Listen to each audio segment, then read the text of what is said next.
Big 12 today on Big 12 Radio. We are presented by Modelo, and this is our Road to Arlington series talking Baylor football. Let's talk now with Craig Smoak from 365 Sports. Craig, how are you? Doing great, Ari. Good to talk to you as always, man. Good to kind of be in this time of year where we start to preview and ramp up a little bit. So doing great. Glad to talk some football and be with you guys this morning. Yeah, great to have you on with us. All right, so we're talking Baylor football here in the Road to Arlington. Where is your optimism level for this team? I would love to say that it was super high and that everybody's just, chomping at the bit to get football started in Waco. But I think now that we enter year 7 of Dave Aranda, which is wild for me to say, man. I've been covering this program for a long time, but I mean, 7 years. I've started to kind of put it this way. I don't know successful head coaches year after year that lasts somewhere 7 years, right? Like that's an eternity in college football. So it's been the Dave Aranda show for a long time. I think last year we might have seen the last episodes, if not for a changeover at athletic director that was very unexpected. So it's another year of Aranda. It's a new athletic director. I think people are cautiously optimistic given a couple of the moves made during the offseason. But Ari, I think it's just kind of at this point hoping that there's a breakthrough, but not really being all that optimistic that that's the case. So I think everybody's just kind of in wait and see mode. And if anything, more leaning towards wanting a fresh start, but Dave Aranda's still the guy. So let's hope he can be successful since he's still the guy. Yeah, we see a lot of things that would have to click for Baylor to have a breakthrough. What's the biggest thing to you? And if it's DJ Lagway, what's the second biggest thing to you? Yeah, I mean, I think DJ Lagway is the guy who, if you don't sign him, I'm not sure really where the optimism is at all for this team. The fact that you were able to go and get him kind of did add just something to the mix that got people excited and got people thinking that, all right, like maybe we can do a little something this year. So I would say he is at the top of the list. But on the opposite side of that, another option would be the defense. I mean, it's something that you think would have been super solid all throughout the Aranda tenure, and that's just simply not been the case. It's been very up and down. He's been like de facto official, unofficial defensive coordinator like a couple of times over now. So there's no, fixing that through Aranda. So he goes and hires Joe Klanderman this offseason from Kansas State.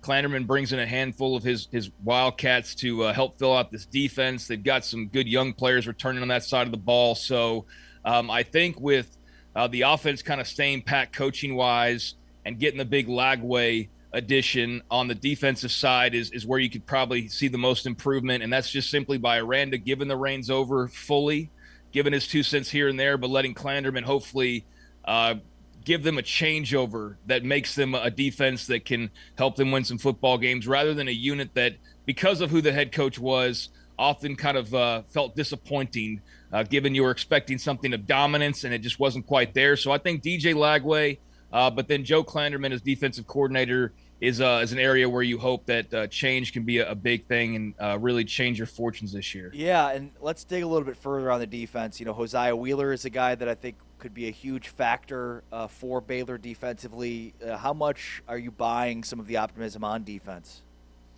I'm buying it. I do think that Aranda just kind of getting away from it is a good thing. It just seems like it's been an extra stressor on top of what is already a pile of stressors for him as a head coach at this point. So I think being able to just focus his attention elsewhere. I'd be more optimistic, guys, if we hadn't kind of already done this, though. We kind of had done this a couple of times before, as I mentioned. And so I think it was needed.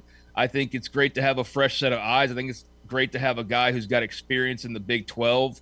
I do think Wheeler, for example, him coming over from Indiana, you hope he brings some of those habits. You hope he brings some of those Signetti traits, and the rest of the defense can kind of be better because of what he and other newcomers do bring to the table. But I don't expect anything drastic. I don't think they suddenly become like a top force in the country, but I do think they stand to get a lot better there. So if they do, then that's the difference in maybe winning a couple more games. And instead of being barely bowl eligible, then you're comfortably in the postseason and you're giving yourself a chance to maybe be in the mix in a potentially chaotic Big 12. So I think there's optimism on defense, but nothing too crazy, just hoping they can keep their head above water and be a respectable unit week in and week out instead of a a leaky faucet that was always felt to be more problematic given who your head coach is.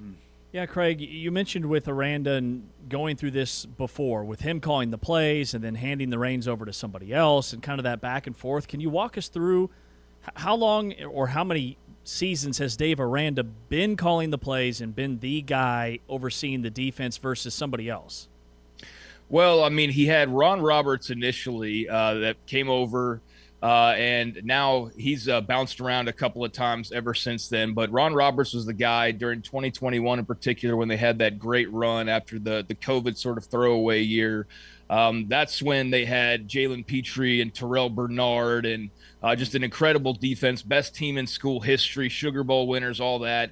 And then after that, you know, Roberts and he eventually have a falling out of sorts. I think just start to see things a little bit differently. He brings in Matt Powledge. Matt Powledge, quite frankly, probably not quite ready for the gig. At some point, unofficially, Aranda kind of takes over and brings back his influence into the mix, and then kind of backs away from that. Eventually, Powledge is still pretty much the DC in name. And then, you know, at some points, it just became a little bit fuzzy on as to how who really was calling the plays before here in this last year or two. You know, Aranda starts to once again take over the play calling, and Powledge leaves the staff this past December. So it was weird in that he was kind of the guy in name only there for the last couple years, and Aranda had a pretty good amount of influence. So again, it was a thing where fans, I think, are fine with that because, hey, it's Dave Aranda. But then when that didn't even turn out to be some magic trick that unlocked everything, and the defense was still just kind of ho-hum, if a little bit better, whatever, that's why you fail to see too much excitement around anything changing drastically, because if Aranda can't have this defense operating at a full level, who can? But Clanderman, now a fresh set of eyes, fresh name to the lineup. You're hoping he fully hands over those reins and will be hands off, and Clanderman can have this. So yeah, it happened a couple times over. I mean, Ron Roberts to Aranda, Matthew Powledge, kind of Aranda. No, it's still Powledge. It's Aranda.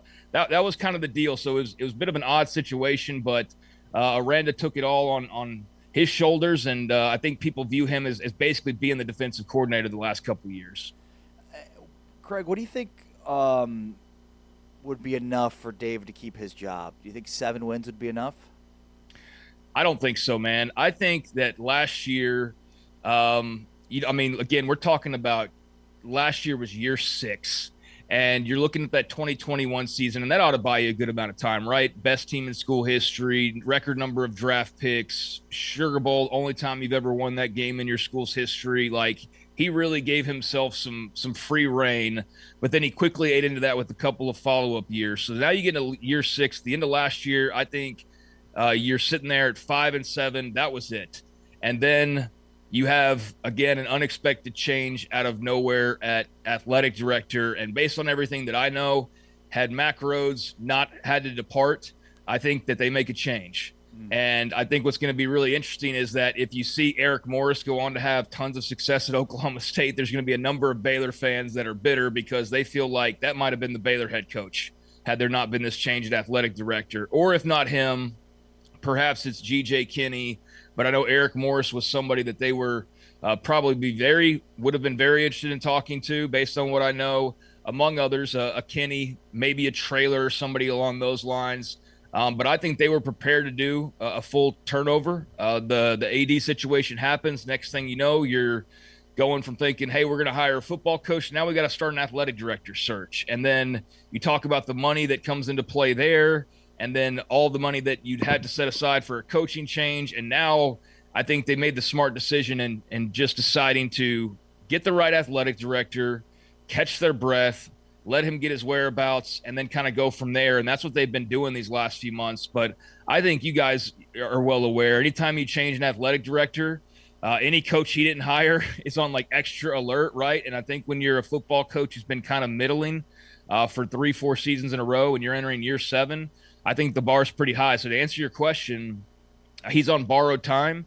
And I think now with a new AD in place and just the feeling of the fan base, Ari, I think you got to win like 9 games, man, to ensure there's even like a real legit discussion at the end of the year, in my opinion. Like that's sort of where we are. You won 8 games a couple years ago. That didn't do much to change kind of the feeling around everything. Then you won 5 to follow that up. So simply making a bowl game, that's not good enough, in my opinion. That doesn't prove anything. Winning 8 games, you've been there, done that. I think to really wow your AD and to impress the fan base, I think you got to win like a minimum of like 9 or 10 games. Wow. That's sort of where we are. That sounds probably a bit of a stretch for this team based on what we know, but that's also where you are as far as year 7 and kind of having a 500 middle of the road resume at this point. So I think the bar is very high. I wouldn't say for sure, like, well, if he wins 9, then he's definitely back. I wouldn't say that because I don't know what that number is, but I think at minimum you're starting at like 9 games to make that even somewhat of a realistic conversation. Craig, you said something there. You said how the fans feel. How do the fans feel with this current situation? Because I know, like, some of the home crowds towards the tail end of last year weren't great. So, like, what is the sense of the fan base? I think they're just ready for a change. You know, I think it's just at this point, hey, Dave, thanks for 2021. Thanks for some of the memories along the way. You won't hear anybody say anything about him as being like a bad guy or unlikable. There's definitely people who don't like his style. They don't like his references. You know, sometimes they think he's a bit of an eccentric or kind of a nerdy football coach or whatever. They want more of like a boisterous, kind of just a different change. You know, they want somebody a little bit different because they've had their fill of Aranda up to this point. And so I think you can find easily some segments of the fan base that back in like 22 wanted to make a change, like a year removed from the greatest year ever. 23, you started to hear a lot more noise of like, okay, now we're a couple years removed from it. Then there was 24 and then there was 25. And so you've had people that for like 4 years now just want to see something different. And that's only grown in numbers the last couple of years as they've sort of just had middling to limited success. So I think it's just a matter of this guy's been around a long time. The era's changed. A lot's changed. Shoot, there are people who are in college that are like 4 years removed now, and Aranda's still the head coach, and nothing's really changed. And it's just, you know what I mean? Like, it's just been a thing where he's been around a while.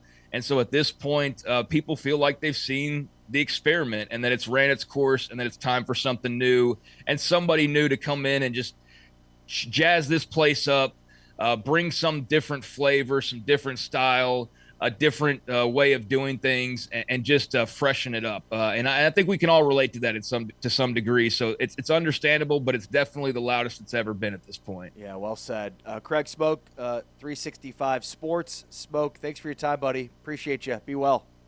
Hey, as always, man, appreciate you guys, and happy to join you whenever. Thanks for the invite. Thanks, Appreciate Craig. it. Craig Smoak doing a great job covering Baylor as well as all college sports and Big 12 with 365 Sports. Great insight there from Craig. And I think, look, I mean, you know, he's right. You know, they went 8-4 a couple of years ago, and that really did nothing to, you know, quiet the fan base because they followed that up with a 5-7 season. So 8 wins might look as hollow in 2026 as it did in 2024. Exactly. And the way they finished 2024, remember they started 2-4 that year, won their last 6 to get to 8-4. They go into the bowl, they lose it. But that was supposed to be the setup year to last year. Yeah. They go 3-6 in Big 12 play. I could see why the fans have lost their patience.